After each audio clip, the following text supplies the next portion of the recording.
জনাকীর্ণ যাত্রীবাহী বাসের মধ্যে ঠেলে ঠেলে ঢুকলাম। চারপাশে শুধু মানুষের ভিড় দেখতে পেলাম। এখন আমি রেগে যেতে পারি, আবার ভাবতে পারি মজাই তো, দাঁড়িয়ে থাকতে হাতল ধরতে হচ্ছে না। একই পরিস্থিতিতে মানুষ ভিন্ন ভিন্ন আচরণ করে। আসলে ঝামেলাটা পরিস্থিতির কারণে হচ্ছে না, পরিস্থিতির ব্যাপারে আমাদের দৃষ্টিভঙ্গির কারণে হচ্ছে।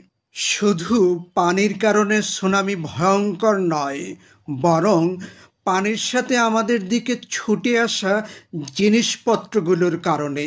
টর্নেডো শুধু বাতাসের কারণেই ভয়ঙ্কর নয়, বরং বাতাস যে জিনিসগুলো মাটি থেকে তুলে আমাদের দিকে ছুড়ে দেয় ওগুলোর জন্য।